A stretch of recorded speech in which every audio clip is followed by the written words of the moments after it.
Bulog bersama Satgas Pangan Polri mengecek ketersediaan beras di sejumlah retail modern di Jakarta Selatan untuk menyikapi isu kelangkaan beras sekaligus menjaga ketersediaan beras di pasar. Dirut Bulog Ahmad Rizal Ramdhani bersama Satgas Pangan Polri mengecek ketersediaan beras ke sejumlah minimarket di kawasan Radio Dalam, Jakarta Selatan, Senin pagi. Pengecekan dilakukan untuk memastikan ketersediaan beras, mulai dari beras SPHP hingga beras merek swasta. Meski stok beras terbatas, beras SPHP selalu tersedia. Tak hanya di minimarket, sidak juga dilakukan di supermarket besar. Dirut Bulog memastikan pasokan beras SPHP selalu tersedia dan dijual sesuai harga eceran tertinggi. Teman bisa lihat bukan hanya beras Bulog tapi juga ada beras-beras swasta. Beras Anak Raja, beras Topi Koki, beras Hoki dan lain sebagainya.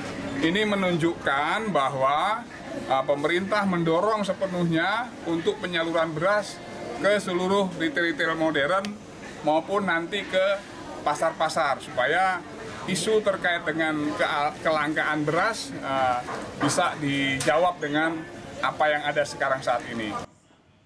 Menteri Pertanian Andi Amran Sulaiman mengungkap swasembada pangan yang ditargetkan Presiden selama 4 tahun berhasil diwujudkan lebih cepat dari target dalam kurun waktu 1 tahun. Mentan Amran bilang keberhasilan ini hasil kerjasama semua pihak, mulai dari petani, akademisi, hingga pemerintah pusat dan daerah. Presiden memberikan target 4 tahun untuk mencapai swasembada pangan, namun hanya dalam waktu 1 tahun Indonesia mampu dalam memenuhi kebutuhan pangan nasional.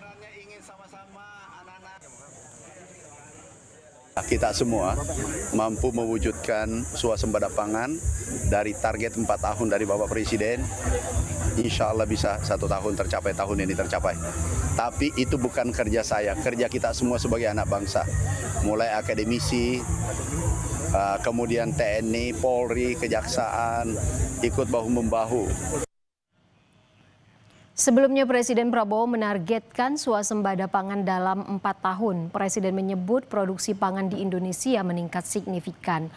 Presiden Prabowo optimistis swasembada pangan tercapai dalam 1 tahun di akhir 2025 atau awal 2026.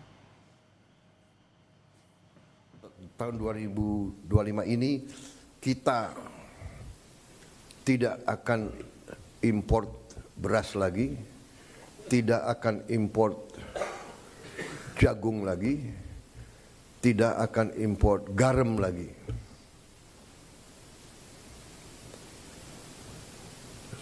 Artinya, target yang saya berikan kepada kabinet bahwa Indonesia kita harus swasembada pangan dalam waktu 4 tahun.